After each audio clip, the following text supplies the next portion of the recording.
Greetings, air gunners of the world, and welcome to Precision Pellets Pest Management Channel.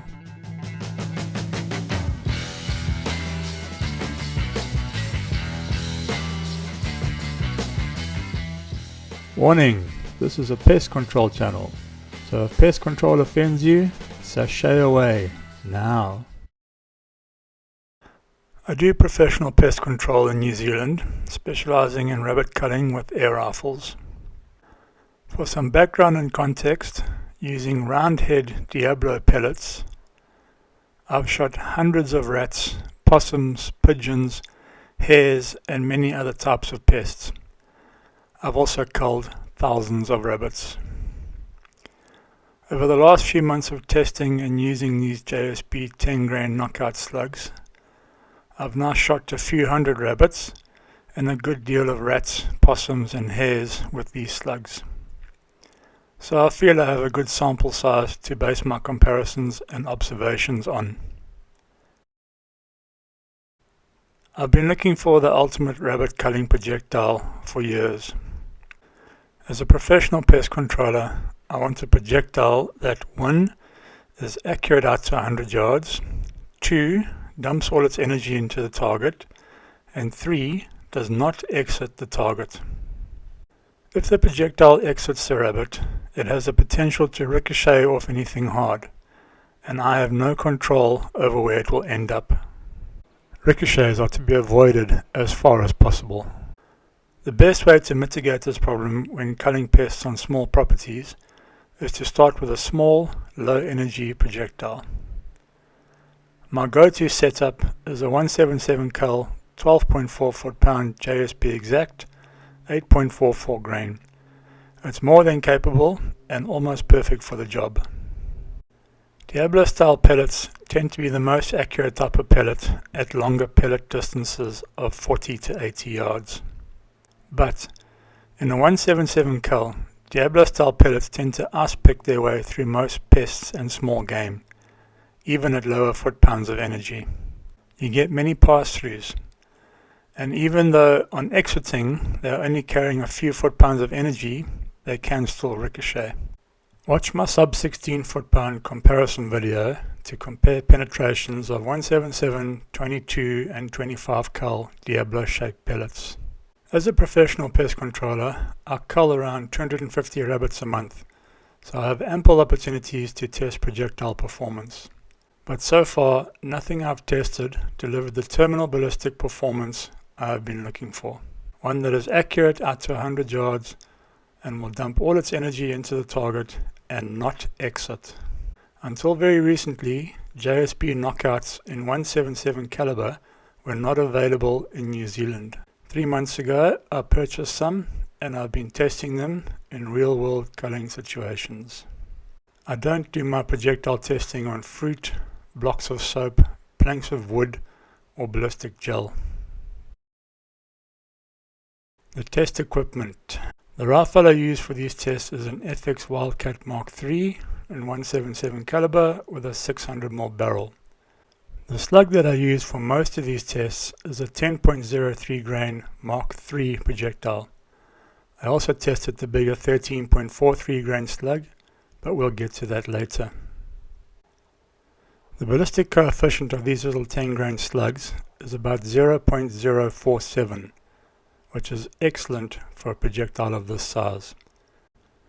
Compare that to the ballistic coefficient of 0.024 of my usual go-to 177 cal culling projectile, the little JSB Exact 8.44 grain Diablo.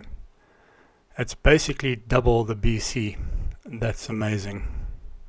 I tested the slug's performance at velocities of 705 feet per second for 11.07 foot-pounds, 982 feet per second for 21.47 foot-pounds, and right at the end of this video, I've fine-tuned the Wildcat for 994 feet per second to give me an extreme spread of 3 and a standard deviation of 1 for just under 22 foot-pounds.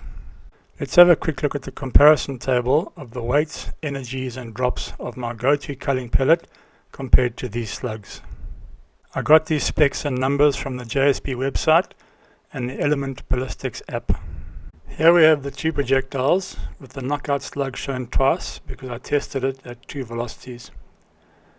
Here is our BCs of 24 and 47. These are the actual velocities that I shot all 3 projectiles at during nightly use. You can see that the exact pellet is 100 feet per second faster than the slow version of the slug. At the muzzle, the round-head exact pellet has 1.3 foot-pounds of energy more than the 11 foot-pound version slug. But where it starts to get interesting is when we compare their energies again at 100 yards. The lighter and faster pellet that left the muzzle with 11.83% more energy than the slower and heavier slug has only retained 28% of its energy at 100 yards. It's now down to 3.5 foot-pounds. The heavier and slower slug is now traveling 90 feet per second faster than the pellet at 100 yards and has retained 60% of its original energy. It now has almost double the energy of the exact pellet at 6.63 foot-pounds of energy. That's all thanks to the amazingly high, basically double ballistic coefficient that the slug has over the pellet. I've also included the fast version of the slug at 982 feet per second for 21.5 foot-pounds. For the sake of being able to compare apples with apples, I've also worked out how a 10.34 grain JSB exact heavy pellet would compare to the 10.03 grain knockout. The heavy pellet's BC is slightly better, but still only half that of the slug. Here is our pellet and our slug, effectively the same weight. I've worked out this comparison using the same muzzle velocity. The pellet starts off with slightly more foot-pounds of energy because it's slightly heavier. But from 25 yards onwards, the slug has retained more speed and energy, all the way out to 100. Now let's get into looking at the slug's actual performance at 705 feet per second for 11.07 foot-pounds. This is a 5-shot group, 0 to 20 yards, with a center to center of 3.8 millimeters. So they're certainly accurate in my rifle at 705 feet per second. Because projectiles lose energy the further downrange they go, and are thus less likely to pass through a rabbit the further away the rabbit is, we'll start looking at the further shots first. For all of the shots we're about to look at, I've worked out the actual amount of energy the slug was carrying at impact. Warning! This video is about to show graphic images of skinning and dissections of rabbit carcasses. If the sight of blood makes you queasy, do not watch any further.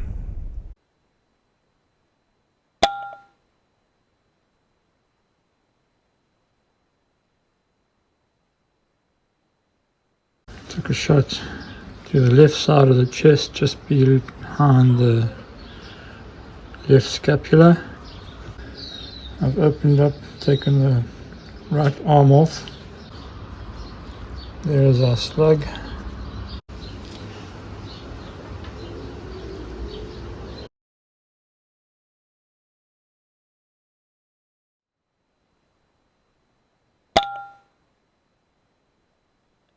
Appears to be a pass-through shot on the left scapula.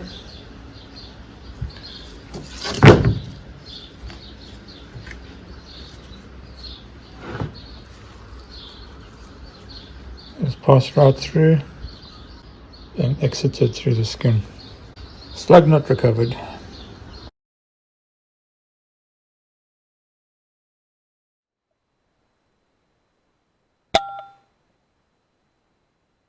Would have probably entered on the left side of the neck, back of the neck, stopped just under the skin on the right hand side.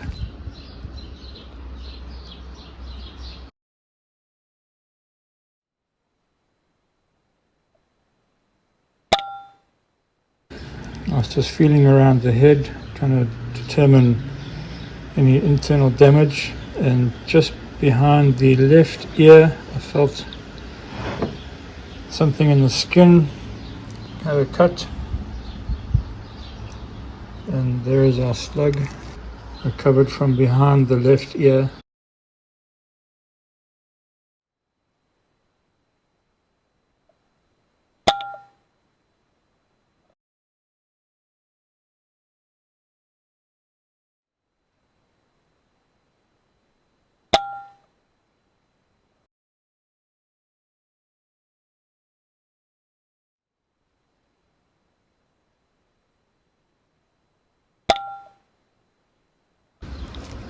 Shot in the left eye. Slug was recovered just under the skin in front of the right ear, right temple.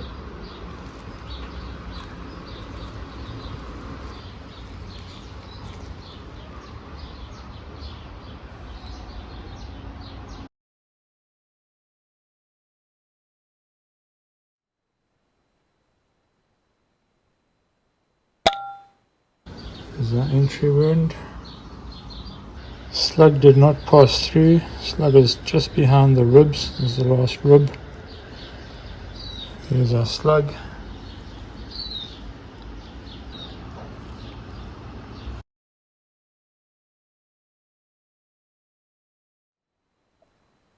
You'll notice that a few of the shots you're about to see are taken into long grass, which is a significant point I'll be discussing later in this review.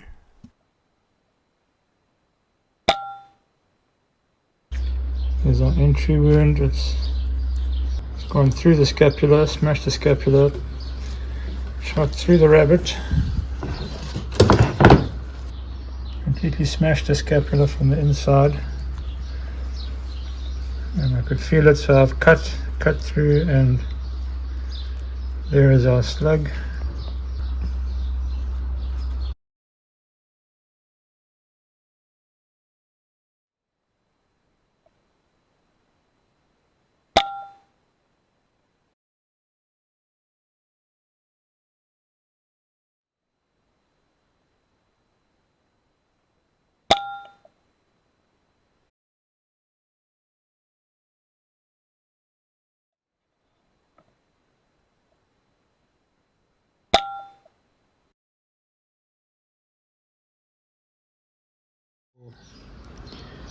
Purely for curiosity's sake, when this carcass was fresh last night, I shot it in the chest at point blank range. Here we have an entry hole. On the other side we have a small exit.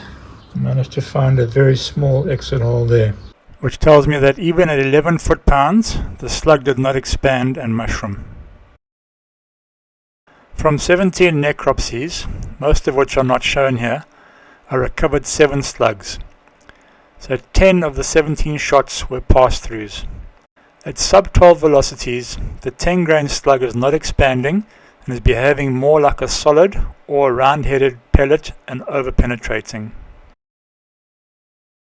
The majority of the testing I did with these slugs was at 982 feet per second for 21.5 foot-pounds. At 982 feet per second, this is a 5-shot group at 40 yards with a center to center of 6 millimeters.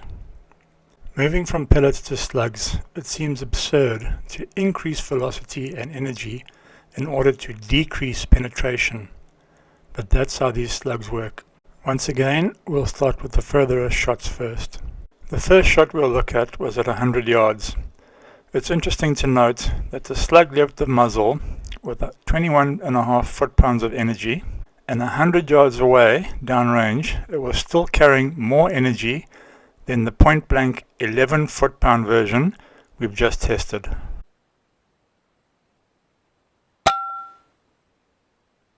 "100-yard rabbit, slug entered just behind the left shoulder, clipped the vertebra, recovered from in the lungs."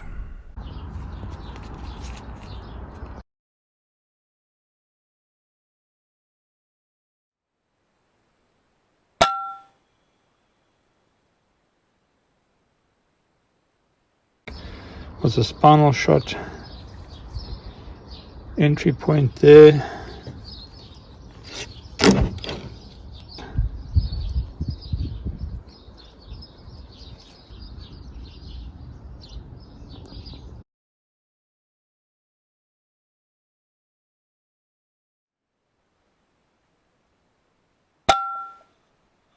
At this angle, hit the shoulder, just front of the shoulder over here, went through the neck, caused a massive amount of internal bleeding and hemorrhaging, and the slug has stopped in the skin, jaw, neck area. There's the slug there.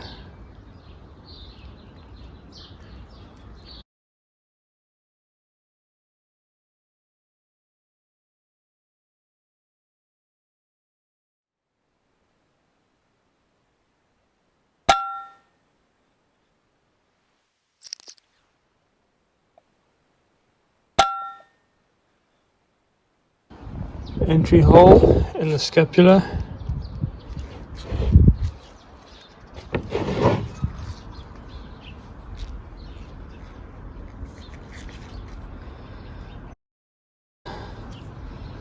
There's the left side scapula.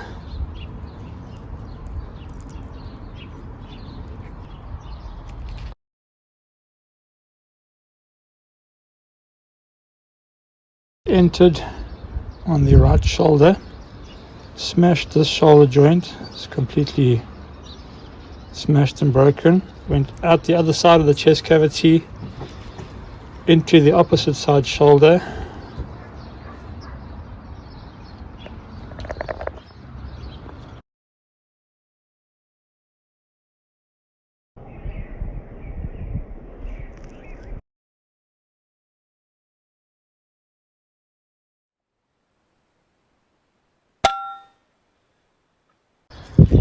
Entry on the right hand side. We flip them over.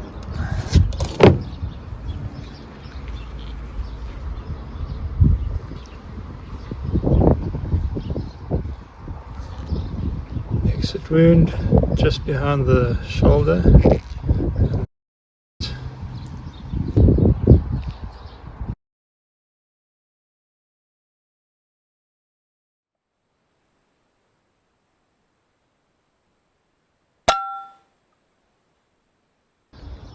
Came straight on the side of the neck, smashed right through to the vertebra.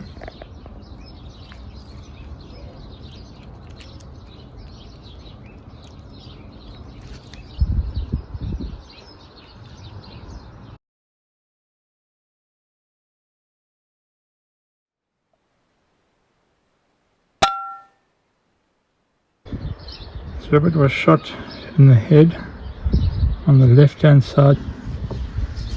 It was recovered on the right hand side of the head, under the skin.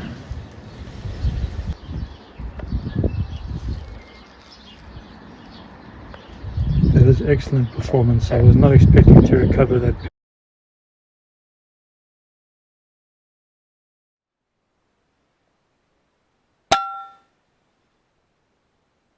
Was shot between the shoulder blades and the base of the neck. It has absolutely destroyed everything down to the vertebra. The muscles have literally been parted. Went through into the neck area on the left hand side. It was found under the skin over there.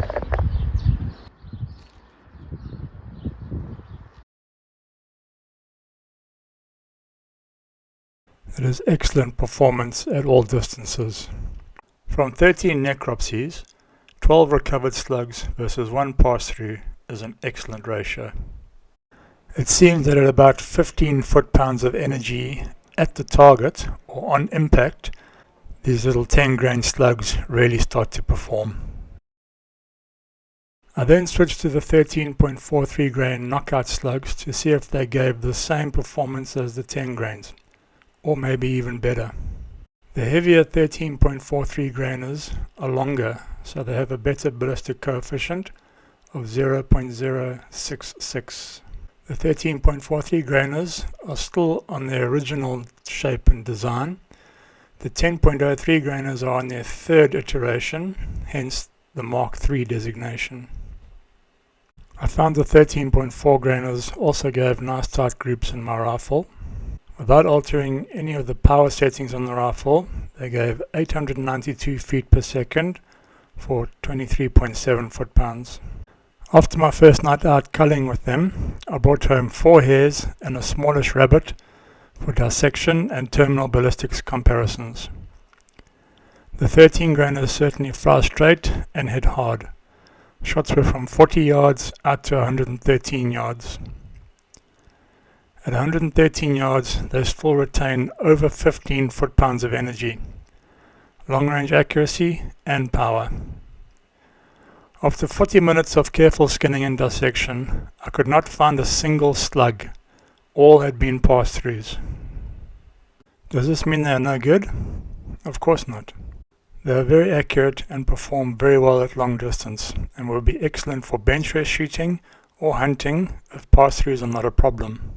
However, for my specific culling needs, I'm looking for a projectile that is accurate out to 100 yards, delivers all of its energy into the target without exiting. So I switched back to the 10 grainers and put a little extra effort into fine-tuning little Emma for these 10 grain slugs. At 994 feet per second, they're giving 22 foot-pounds of energy and basically one hole groups at 40 yards. They punch tiny little holes in paper, much smaller than the actual diameter of the slug. This 5-shot group has a center-to-center measurement of just over 5 millimeters. From the next 5 rabbits, 1 hare, 1 possum and 1 rat that I recovered to necropsy, I recovered 7 out of 8 of the slugs.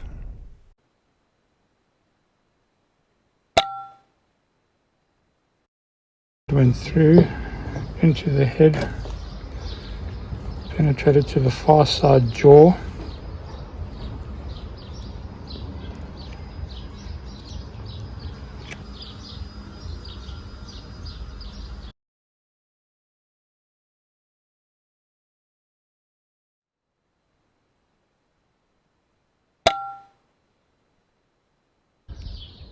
Shot to the left shoulder, pass through. It's a smallish rabbit.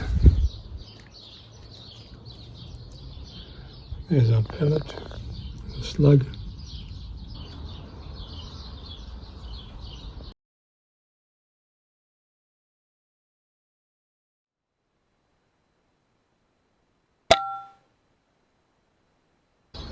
Pretty much in the eye.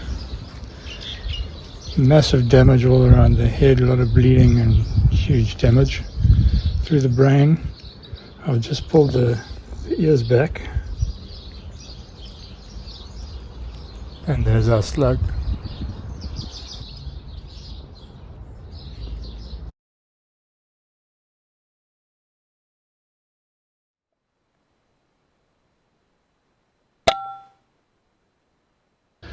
Went into the abdominal or the thoracic cavity, hit the spine, traveled through and was found inside the abdominal cavity wall.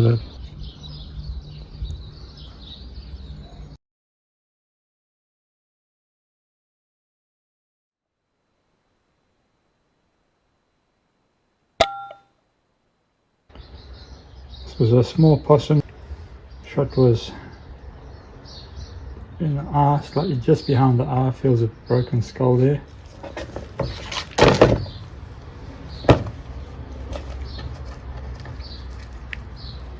Pellet was recovered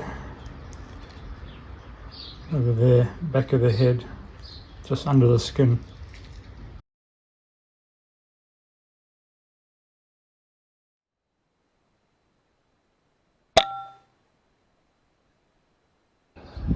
Entry, smashed through the vertebra into the abdominal section, somewhere within, went through the intestines. I think it was down about here somewhere.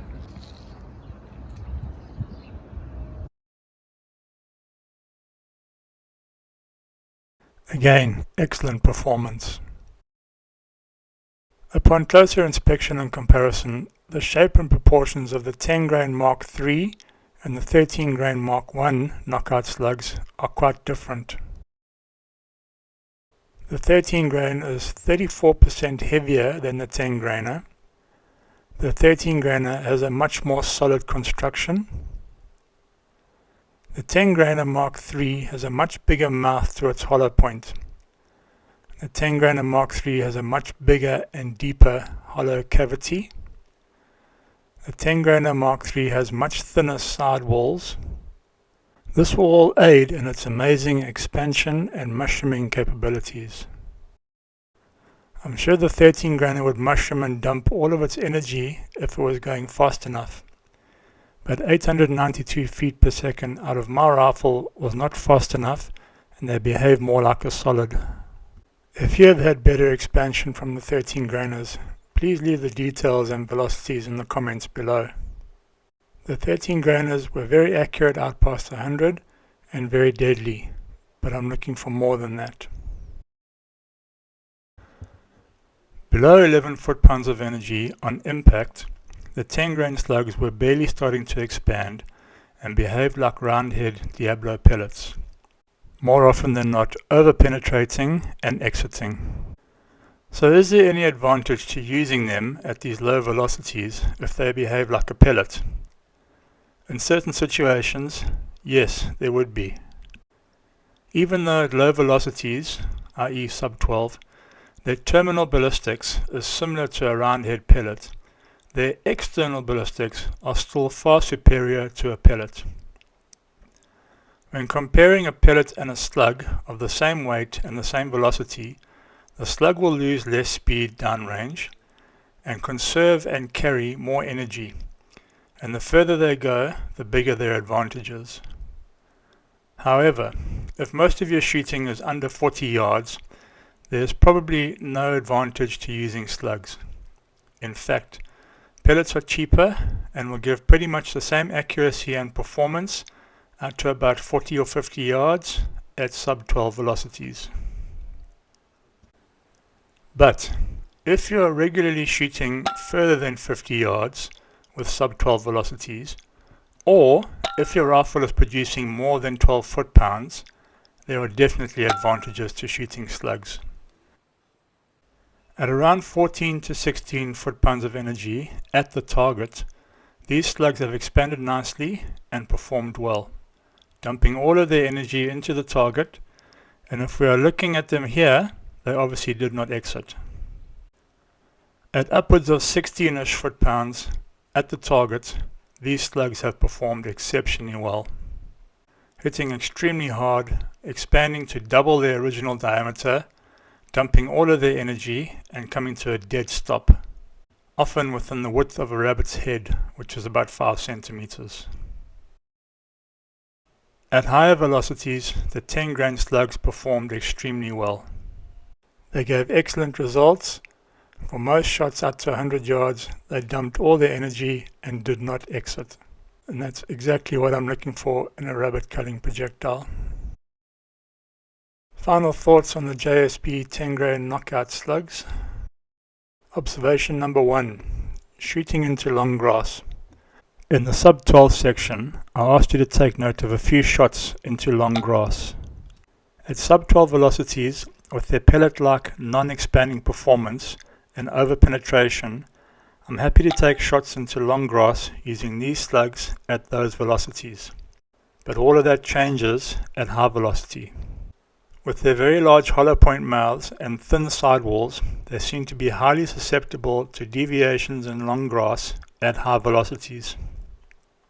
More so than a standard round-head Diablo-style pellet. I have no way to quantify this other than by my own experiences from shooting a lot of rabbits. I feel that a round-head Diablo pellet at pellet velocities of 800 to 900 feet per second seems to punch through long grass stalks, and its flight seems to be less affected by the grass than one of these slugs doing almost 1,000 feet per second. At such high velocities and with its huge gaping mouth and thin sidewalls, the slug seems to bite into the grass stalks and has probably started its expansion before it has even reached its intended target. That will obviously change its flight path and ruin its terminal ballistics and your shot. I've shot many rabbits in long grass, and depending on the distance, the maturity of the grass, i.e. the thickness of the stalks, and the density of the grass, you start to get a feel for what the shot's chances of success could be. I don't feel the same level of confidence shooting into long grass with these slugs that I have when using roundhead pellets. So I guess what I'm trying to say is, at high velocities, they don't penetrate through long grass like a roundhead pellet does. So pass up shots into thick grass if you're shooting these slugs at high speeds. Observation number 2. Ricochets off rabbits' heads.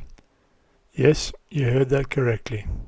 This has only happened a few times and only at medium to long distances. Whilst taking headshots on rabbits, the slug has ricocheted off the top of a rabbit's head instead of penetrating through into the brain. The same features that allow them to deform and mushroom so easily with a relatively square-on impact also mean that they will easily deform and then deflect if they impact an obtuse angled surface like the top of a rabbit's head. You could argue that this could happen just as easily with a roundhead pellet if it hits the rabbit's head at the right angle, and you'd be right. However, I've experienced this maybe once in every 1,000 shots with slower traveling roundhead pellets, and about once in every 100 shots with these high velocity slugs. I believe that, just like the premature expansion in long grass, this unusual ricocheting phenomenon is a function of their very high velocities. So for 50-yard shots or further, I have begun to favor neck or chest shots with these slugs. Observation number 3. It's still a 177 cal projectile. As great as I think these 10-grain slugs are, with their excellent external ballistics, amazing ballistic coefficient, less drop, more retained energy downrange, and their outstanding terminal ballistics, we still need to keep in mind that they are still just a tiny little 10-grain 177 cal projectile. They are devastating on small game, and that's a fact, not just marketing department BS. But even starting with 22 foot-pounds, I would not recommend them for anything bigger than small game. However, for rabbit-sized game, I don't think there is a better performing 177 caliber projectile available. If you are considering using these slugs on your 177 air rifle, I hope this video was useful to you.